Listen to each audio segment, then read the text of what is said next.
One of the biggest travesties coming out of the EPA right now, as if the cap and trade bill is not going to be enough social control. Let me just explain this to you because it's extremely important that you understand this. So the reason why I was on an absolute rampage over the cap and trade bill back 4 years ago when it was on the floor of Congress was because I said it is a social control power grab to the likes of which we've never seen. In other words, the government will now, if that bill had passed, although they're going to do it anyway through the EPA, that bill will control every person and what that person does in America. I'll use myself as an example. I live in the Northeast. We had a brutal winter last winter.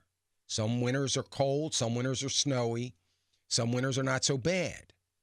But in a winter like last winter, where my natural gas consumption for my heater was through the roof, I would have, in all likelihood, have exceeded my allotment for carbon emissions. I would have had to pay a tax. The baker, I was trying to make this point before the break, the baker, small guy, I happen to have a friend of mine. He's a specialty bakery guy. His grandfather started the business. His father, he's third generation. His children are in the business with him, his daughter and his son. He has about 10 employees. That's it. And, he bakes all day long.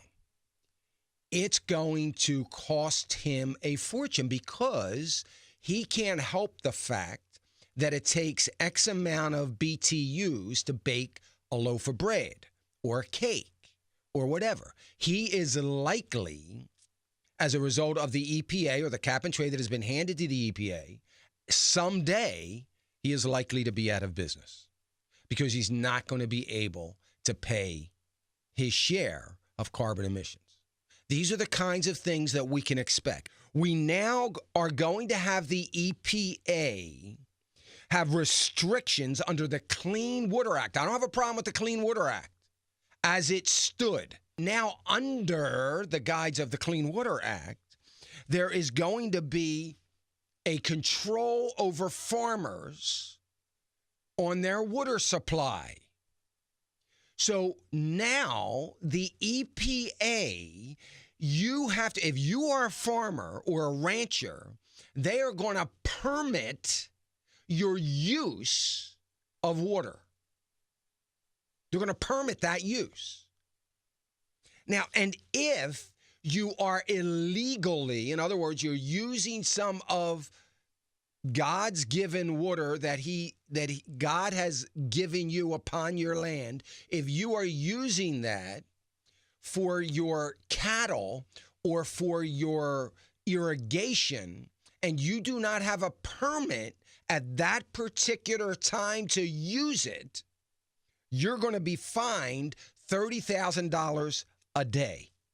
So your crops and your cattle now have to wait on a bureaucracy that can't even get out of its own way to issue you a permit so that you can use your water, so that you can feed your cattle and irrigate your crops. You now have to be permitted. And if you don't comply or you miss it by a day, it's going to cost you $30,000.